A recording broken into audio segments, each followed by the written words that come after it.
আজকে কয়েক লক্ষ মানুষ তারা নিজেদের দেশে নিজেদের রাজ্যে ঘরবাড়ি ছাড়া তারা ক্যাম্পে গিয়ে শরণার্থীর মধ্যে বসবাস করছে। কয়েকশো মানুষকে নৃশংসভাবে মারা হয়েছে। কিন্তু আমাদের মিডিয়াগুলো রাজনীতি নিয়ে, ইরান আমেরিকার যুদ্ধ নিয়ে, এই সব নিয়ে চেঁচিয়ে চেঁচিয়ে স্টুডিও ফাটিয়ে ফেলছে। কিন্তু দাঙ্গার আগুনে জ্বলতে থাকা একটা মণিপুরি মায়ের চিৎকার এদের কান অবধি পৌঁছাচ্ছে না। আচ্ছা, এদের কথা ছাড়ো, চলো এখন আমি আর তুমি দুজনে একটু মণিপুর থেকে ঘুরে আসি। আজকে তাদের কষ্টের কথাগুলো জানবো, যে কী কারণে এতদিন ধরে মণিপুর রাজ্য চলছে। প্রথম একটা জিনিস দেখাতো, এই হচ্ছে আমাদের রাজ্য পশ্চিমবঙ্গ, এবং এই 22 কিলোমিটার এরিয়াকে আমরা ডাকি শিলিগুড়ি করিডর নামে। এবং এই শিলিগুড়ি করিডর কিন্তু যুক্ত করছে ভারতের 7খানা অঙ্গরাজ্যকে, যাকে আমরা 7 সিস্টার্স নামেও ডাকি। এবং এর মধ্যে একটি রাজ্য মণিপুর। আর আজকে কয়েক বছর ধরে মণিপুর রাজ্য চলছে। কিন্তু কেন? প্রথমে মণিপুরের জিওগ্রাফির একটু খেয়াল করো।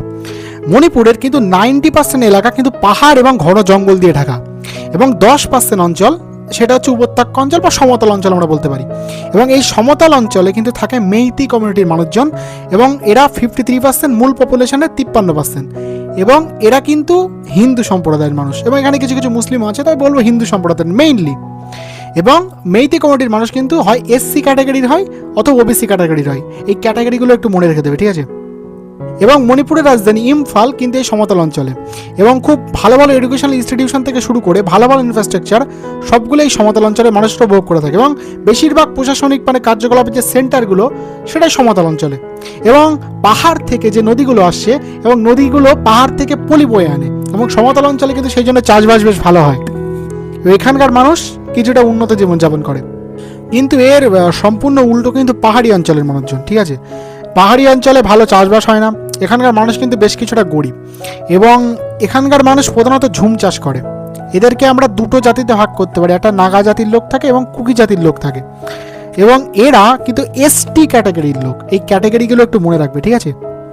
নাগা বা কুকি জাতির লোক এরা কিন্তু বেশিরভাগ আদিবাসী ধর্ম মানে আদিবাসী ধর্ম মানে জানো তো, সে গাছের পুজো করে, প্রাণীদের পুজো করে, এইগুলো মানে ওরা।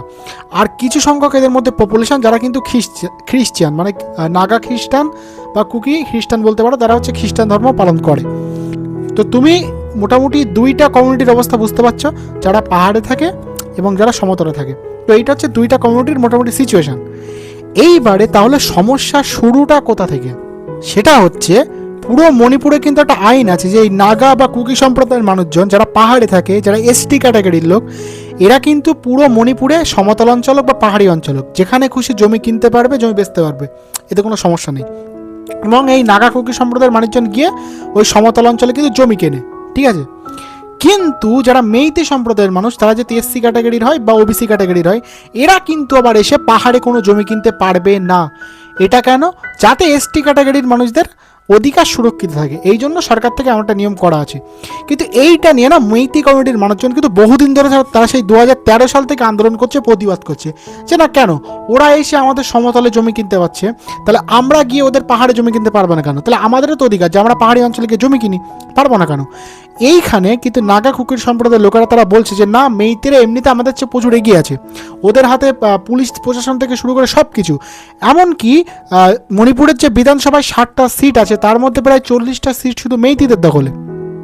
নাগা কুকিরা বলছে যে মেইতিরা এমনি ভালো ভালো হসপিটাল পায়, ভালো ভালো এডুকেশনাল ইনস্টিটিউশন সব ওদের ওখানে, আর ওদের কাছেই বেশি টাকা, আমাদের চেয়ে বেশি টাকা ওদের কাছে, ওরাই বেশিরভাগ প্রশাসনিক পদে বসে আছে।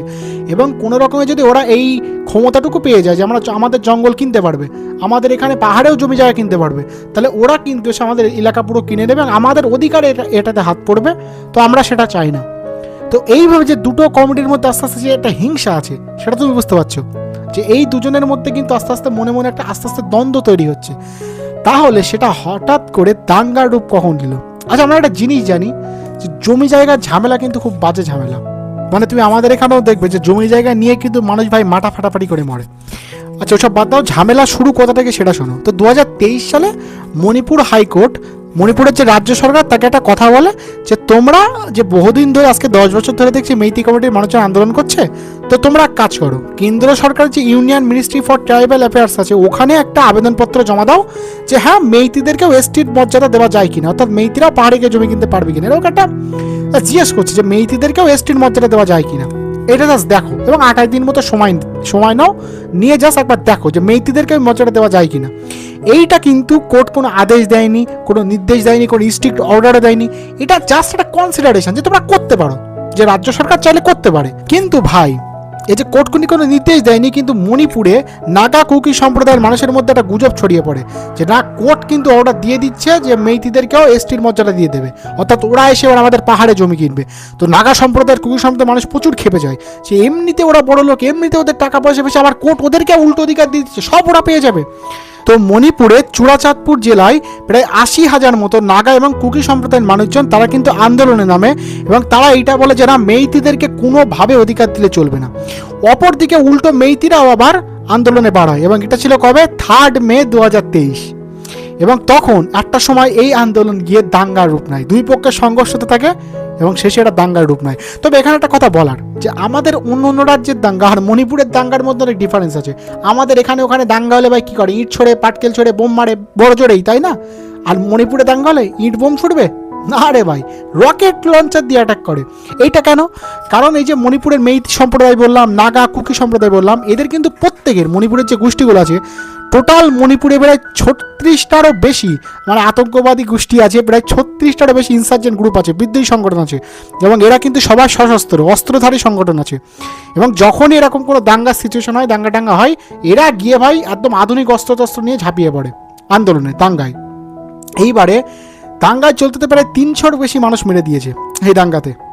এবং যে অঞ্চলে মনে করো যে সম্প্রদায়ের সংখ্যায় কম তারা বেশি মার খাচ্ছে, ধরো একটা মেইতি অঞ্চলে, সেখানে নাগা কুকি মানে কিছু সংখ্যক লোক বাস করে, তারা হদ্দ মার খাওয়া খেয়েছে, তাদের বাড়ি ঘর জ্বালিয়ে দিয়েছে, তাদের মেয়েদের উপর অত্যাচার হয়েছে। এমনকি মনে করো যেসব অঞ্চলে মনে করো নাগা কুকি সম্প্রদায়ের মানুষ বেশি, মেইতি সম্প্রদায়ের মানুষ কম, তারা আবার মার খেয়েছে। মানে যেটা সংখ্যায়, যে অঞ্চলে যে সংখ্যায় কম তারা বেশি মার খাচ্ছে। এবং এইটাই তো হয় দাঙ্গা হলে। এবং এই সময় একটা খুব বাজে একটা ভিডিও সামনে আসে, যেখানে একজন মহিলাকে বিবস্ত্র করে মানে তাকে চারিদিকে ঘোরানো হয়। এবং এই ভিডিও যখন সামনে আসে না, তো সারা দেশ কেঁপে ওঠে। এবং এবারে অনেকে প্রশ্ন করতে পারে, এত বাজে ইনসিডেন্ট হচ্ছে মণিপুরে, মেয়েদের উপরে অত্যাচার হচ্ছে, মানে মানুষকে মেরে দিচ্ছে, রকেট লঞ্চার দিয়ে অ্যাটাক করছে, বোম মারছে, পুলিশ কী করছে? তা পুলিশ কোনো অ্যাকশন নেয়নি। পুলিশ কী করেছে জানো? মেইতি সম্প্রদায়ের যারা পুলিশ, ওরা চলে গেছে মেইতিদের এলাকায়, যে আমরা আমাদের নিজেদের এলাকা প্রোটেকশন দেবো, আমরা আমাদের সম্প্রদায়ের হয়ে লড়বো। নাগা বা কুকি জাতির যারা পুলিশ, ওরা চলে গেছে নাগা কুকি এলাকায়, যে আমরা নাগা এবং কুকিদের হয়ে লড়বো। পুলিশে ভাই ডিভাইড হয়ে গেছে। পুলিশ থানার বন্দুক নিয়ে গিয়ে, থানার অস্ত্র নিয়ে গিয়ে নিজেদের সম্প্রদায়ের তুলে দিচ্ছে, যে নাও লড়াই করো, মারো। মানে বুঝতে পারছো? আমাদের ভাই ইন্ডিয়ান আর্মি যে মানে গিয়েছে, সেখানে উল্টো পুলিশ ইন্ডিয়ান আর্মির উপরে গুলি চালিয়েছে। কি বাজে সিচুয়েশন মণিপুরে। মানে পুলিশ গিয়েছে ভাই এখানে বিদ্রোহ দমন করতে, পুলিশ গিয়ে আর্মির উপরে গুলি চালাচ্ছে। এত বাজে অবস্থা। মানে জাতিগত জিনিস, জাতি মানুষের কোথায় মাথায় ঢুকে যায়, জাতপাত নিয়ে মানুষ মানে কতটা হিংস্র হয়ে যায়। এবং আমাদের ইন্ডিয়ান আর্মিকে কিন্তু মণিপুর পুরো টেক ওভার করে এবং করার পরে মণিপুরে 144 ধারা লাগিয়ে দেওয়া হয়, এমনকি ইন্টারনেট বন্ধ করে দেওয়া হয় এবং স্কুল কলেজ থেকে শুরু করে সব বন্ধ করে দেওয়া হয়। এবং খুব একটা বাজে অবস্থার মধ্যে চলে আসে মণিপুর। মানে মণিপুর পুরো মনে হচ্ছে ধ্বংস হয়ে যাবে, এরকম একটা অবস্থা। মুখ্যমন্ত্রী লাস্ট অব্দি রিজাইন করে মানুষের চাপে, কি করবে। এবং 13ই ফেব্রুয়ারি 2025 সালে পুরো মণিপুর রাজ্যে রাষ্ট্রপতি শাসন জারি করে দেওয়া হয় এবং তা 1 বছর চলে।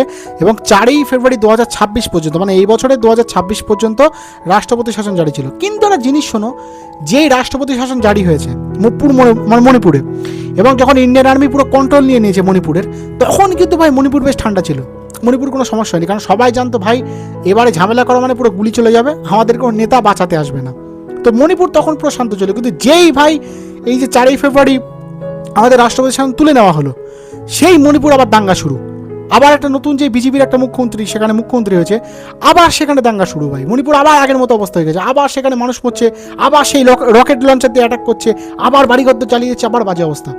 মানে হাজার মানুষ তারা ক্যাম্পে বাস করছে। আজকে কি বলবো। এবং আমাদের মেন স্ট্রিম মিডিয়াগুলো সবচেয়ে দুঃখ লাগে এইগুলো কভার করে না ভাই।